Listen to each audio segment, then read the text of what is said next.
ચલો પછી વાત કરીએ કામેટ. તો હમણાં થોડા સમય પહેલાં આપણે રીલ્સ ઉપર ઘણા બધા મીમ્સ એન્જોય કર્યા હશે. ખમ્મંદે ખમ્મંદે ખમ્મંદે.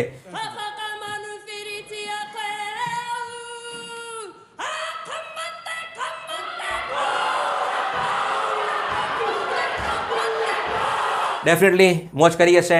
તો આઈડિયા આવી ગયો હશે. એટલે કે જે ન્યૂઝીલેન્ડની જે ટ્રાઇબ્સ છે એ છે માઉરી ટ્રાઇબ્સ. એમને શું કહેવામાં આવે છે? પ્રથમ ન્યૂઝીલેન્ડના વાસી કહેવામાં આવે છે. કે ન્યૂઝીલેન્ડના શું છે? આ પ્રથમ રહેવાસી છે. ઓકે, એટલે કે એમને એક નૃત્ય કરવામાં આવે છે. એ નૃત્ય છે હાકા નૃત્ય છે. કયું છે? હાકા. જે રીતે આપણે ગરબાની અંદર તમે કરતા હશો, 3 તાળી છે, છગડી છે, બરાબર. જ્યારે ફાલ્ગુની પાઠકના ગીતો વાગતા હોય એમાંય, ઓકે, તો એની કંઈ વાત જ અલગ હોય.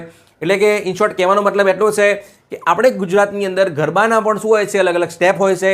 તો એ રીતે ન્યૂઝીલેન્ડની જે ટ્રાઇબ્સ છે માઉરી, એમનું નૃત્ય છે હાકા. અને એમાંનો એક જે પ્રકાર છે એ છે કામેટ. કયું છે?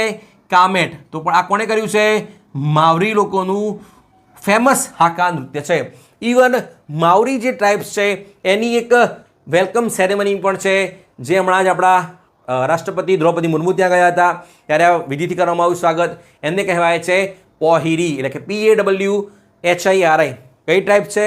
માઉરી ટ્રાઇબ્સ છે, જે ન્યૂઝીલેન્ડની છે. ઓકે.